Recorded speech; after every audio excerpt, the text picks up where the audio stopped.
আসসালামু আলাইকুম। সৌদি মানব সম্পদ মন্ত্রণালয় আমাদের কফিল বা আমাদের কোম্পানিকে হুঁশিয়ারি দিয়েছেন, আমাদের কোম্পানি আমাদেরকে দিয়ে আর কোনো অন্য কাজ বা বিভিন্ন কাজ করাতে পারবেন না। এমনটা কিন্তু সৌদি মানব সম্পদ মন্ত্রণালয় জানিয়ে দিয়েছেন। আপনারা স্ক্রিনে দেখতে পাচ্ছেন, এখানে তারা বলে দিয়েছেন অনেক সময় দেখবেন সৌদি আরবে এরকম কিছু কাজ আছে যে কাজগুলি শুধুমাত্র সৌদি নাগরিকদের জন্য বরাদ্দ থাকে। এই কাজগুলি আমরা যারা আজনবীর আছি, আমরা যারা বাইরে থেকে সৌদি আরবে কাজের জন্য আসি, আমরা কিন্তু এই কাজগুলি করতে পারি না। এগুলো শুধুমাত্র সৌদি নাগরিকরাই কিন্তু করতে পারে। তারপরও আমাদের কফিল বা আমাদের কোম্পানিরা এরকম কিছু কাজ আছে যে কাজগুলি তারা আমাদেরকে দিয়ে চালিয়ে নেয় বা আমাদেরকে দিয়ে করে নেয়। কারণ সৌদি নাগরিকদের বেতন দিতে গেলে অনেক টাকা বেতন দেওয়া লাগবে এবং সৌদি নাগরিকরা কিন্তু 8 ঘন্টার বেশি ডিউটি করে না। কিন্তু আমাদের কফিল বা আমাদের কোম্পানিরা আমাদেরকে অল্প বেতনে এই কাজটি করিয়ে নিচ্ছে এবং আমাদেরকে দিয়ে কিন্তু তারা ডিউটিও ডাবল করাচ্ছে। সৌদি নাগরিকরা ডিউটি করে 8 ঘন্টা, কিন্তু আমাদেরকে দিয়ে তারা ডিউটি করে 12 ঘন্টা 14 ঘন্টা।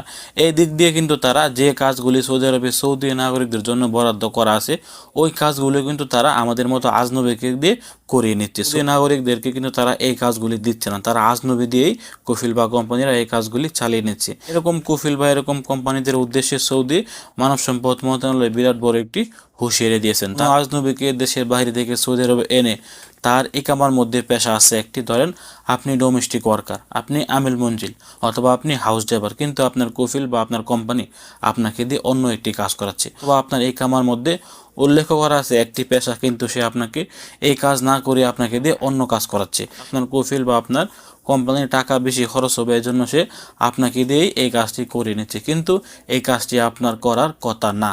এরকম যদি কোনো কফিল বা কোনো কোম্পানি করে থাকে, তাহলে সেই কফিল বা সেই কোম্পানিকে বড় ধরনের জরিমানা করা হবে। এবং এখানে তারা এমনটাও জানিয়ে দিয়েছেন যে আপনার সাথে যদি আপনার কফিল বা আপনার কোম্পানি অত্যাচার করে, অর্থাৎ আপনাকে এক কাজের বিষয়ে এনে আপনাকে দিয়ে অন্য কাজ করাচ্ছে, আপনি চাইলেও মানব সম্পদ মন্ত্রণালয়ে কমপ্লেন করতে পারবেন যে আমার কোম্পানি বা আমার কফিল আমাকে যে কাজের জন্য এনেছে সে আমাকে এই কাজ করাচ্ছে না, আমাকে দিয়ে অন্য কাজ করাচ্ছে। আপনারও কিন্তু অধিকার আছে লেবার কোর্টে গিয়ে অভিযোগ করার যে আপনার কফিল বা আপনার কোম্পানি আপনাকে দিয়ে সঠিক কাজটি করাচ্ছে না।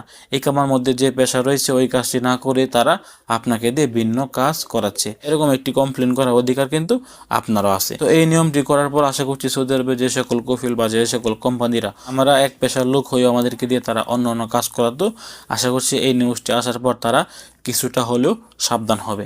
তো এই ছিল আজকে গুরুত্বপূর্ণ একটি আপডেট। তত ভিডিওটি সর্বোচ্চ শেয়ার করবেন, সর্বোচ্চ শেয়ার করে সবাইকে জানিয়ে দেওয়ার চেষ্টা করবেন। ভালো থাকুন, সুস্থ থাকুন, দূরপ্রবাসের সঙ্গে থাকুন।